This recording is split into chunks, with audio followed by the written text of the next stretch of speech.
Hi, it's Mandy Wynn, Traveler, and in this video I'm going to talk about outerwear and shoes for adventure travel. We'll get to clothes later, and hopefully you've already checked out my videos on packing toiletries for adventure travel and gear and safety items. So I'm going to be gone for 5 months on this trip, and I'm going to be in a lot of different climates. It's going to be hot, sandy, and dry all the way to very rainy and may even get a little bit of snow. And I will be outside for much of it. Some of it I'll be hiking in the middle of nowhere, and other days I'll be in cities. So I need to be able to pack compactly, but also be ready for any sort of weather. Rule of thumb for any kind of travel packing is layers, and having the proper outerwear is going to be really important to that, in addition to what clothes you pack. But again, we'll get to that in another video. So first, let's address rain, because once you get wet and you're soggy, you're kind of miserable, especially if it's going to be cold outside. So where I'm going to be hiking, I'm going to want a very thin pair of rain pants. They make a ton of noise. You can get some that aren't quite as noisy, but they're just a baggy, not cute article of clothing, but they're necessary just to get you through that hiking day. A lot of them will zip completely up the side, so you don't have to take your boots off to put them on or take them off. That's very, very helpful. So you're going for function with rain pants, not fashion. Now, the raincoat's another story. I'm going to want a thin raincoat because I want it for all the weather. I'll be able to layer when it's cold. And I want one that's cute because I'm going to be wearing it in the city. Probably won't have my rain pants on in the city. That'll just be in the middle of nowhere. So I have a great color that I like, this plum. It's a very thin lined material. It's also much softer than the rain pants. So even though it's kind of noisy on this video, it's a lot more of a softer sound, if that makes sense, for my raincoat. I go one size up in my raincoat because it's quite thin and serves as a fantastic windbreaker, but I need to make sure that my other outerwear will fit under it, so I can just keep adding on and taking away depending on what the temperature is, but maintain that rain layer on the outside.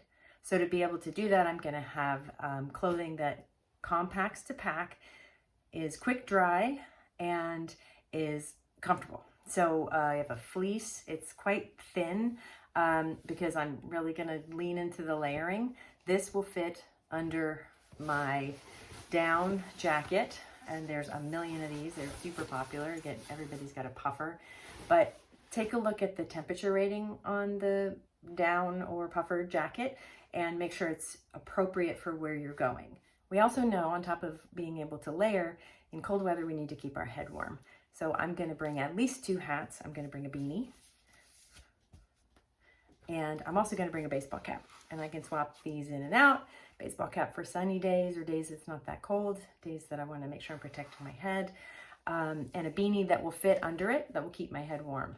I might actually bring 2 beanies. Those are another item that are great to layer. A pair of gloves. Layering includes t-shirts and long sleeve shirts. But if I'm going to be starting off in a chilly place that's going to end up hot, I have these cool Viking sleeves. They fit just over your arm and look like sleeves when you pull your t-shirt under them. But then you can take them off when you don't need them anymore, and you don't have to stop to adjust all of your clothing. You just yank these sleeves off. Try it all on before you go, and even walk around the house a little bit. Make sure you move your arms around a lot, that you're going to be comfortable for a long period of time. So that's outerwear. Let's talk about shoes. Shoes for adventure travel are a pain because space and weight are a premium in your bag. And if you're going to be in a lot of different environments, you just can't get away from the fact that you're going to need multiple pairs of shoes. But your first choice of shoes if you're adventure traveling is you probably can't leave home without hiking boots. You want hiking boots that are going to be warm for the weather that you're going to be in, that are going to be waterproof and if you're going to be walking through rivers or in super muddy places. Do not wear new boots. Break them in as much as you possibly can before you leave. Make sure they're comfortable, and spend the money you need to spend to get quality boots. Keep in mind that when they add the rain protection, it also might add to how hot the boots are, and think about what you're doing with socks there. If you're going to be somewhere really hot and you aren't going to need to walk through water, you might want to change it up and not have rain protected boots, but have something that's not going to cook your feet. Speaking of water, depending on where you're going, it's always great to have some water sandals. I love these Tiva water sandals because they're also kind of cute. So I use these as my day walking around the city sandals, and I don't have a separate pair of kind of cute day shoes or sandals. I just wear these everywhere. Once you have your hiking boots and your water shoes that you need for your adventure travel, the next pair of shoes you're probably going to think of will be your athletic shoes.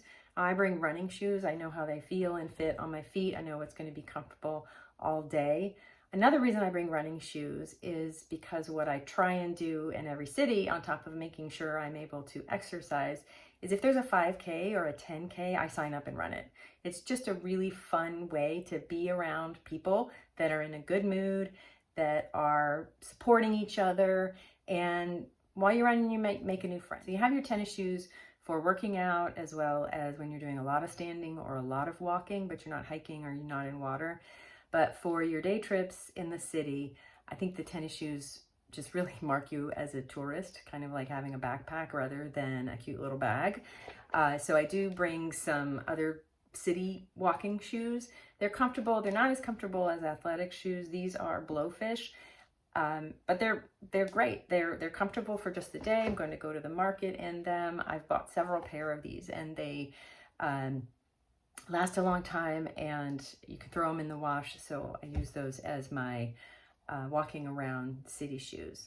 So that's it. I've boiled it down to 4 pair of shoes: hiking boots, water shoes that also are my cute little evening sandals, tennis shoes that I can wear for working out as well as when I'm walking a lot, and day shoes for when I'm walking a little bit. This is about as least number of shoes as I've figured out to bring for adventure travel. If you have other ideas, I would love to hear it, because every time you add a pair of shoes, you're adding weight and bulk to your packing, which is the opposite of what you want to do. If you have anything to add or any questions, please leave them in the comments section. I appreciate your watching. Safe travels.